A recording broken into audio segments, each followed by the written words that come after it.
Dr. Cutter with the Chainsaw Hospital, and today we're going to be working on or showing you how far can we actually take a chain and sharpen it back. So the question is, can we sharpen it to where there's no teeth left, or how much do we have to leave on this tooth to make it safe or keep cutting?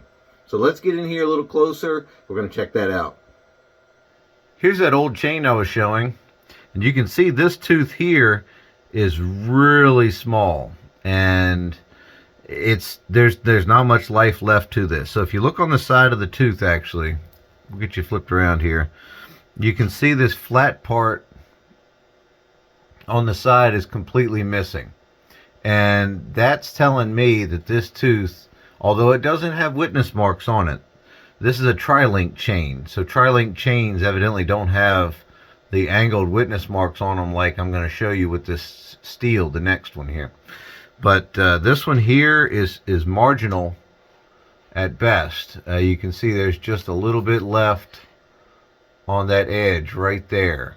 So, but this one is marginal, that other one is gone. So this chain would need to be replaced. This is just too small.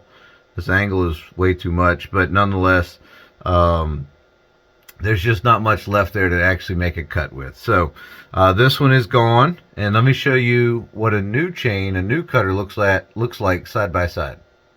Here's the old tooth we were looking at that was pretty much toast. You know, it's gone.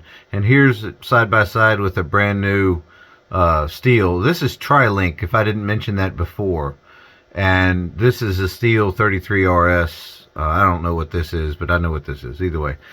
So you can see these chains, these steels, have a witness mark on them that actually tell you the angle you're supposed to be sharpening it at, and it also tells you how far you can sharpen that tooth back before it's completely gone. So you can see this tooth here and this, witness mark here pretty much line up with each other. So that's another way you can tell that this is worn out. But like I said, once it gets down to where there's no flat left on the side right here, this flat part right here, once that's gone, this tooth is gone. So it's time to replace it and go ahead and get you a new one.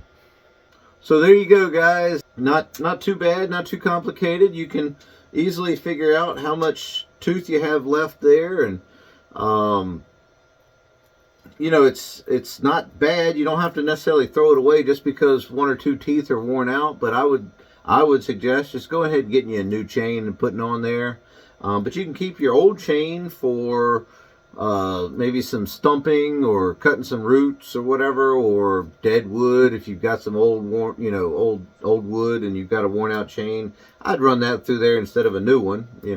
And it doesn't take long to change a chain out on a saw, so not a bad deal there. So, all right. Well, if you have any questions or comments or anything like that, you can just drop a line down below in the comments.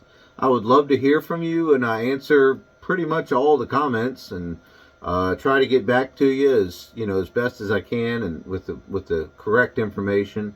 But if you have an experience or more information that I didn't cover in this video, maybe still drop a comment down below, and I can possibly make another video about the information you provide, and I would absolutely love to do that. So either way, guys, thank you so much for being here. I really appreciate it, and you can tell I absolutely love this stuff, and we'll continue doing it.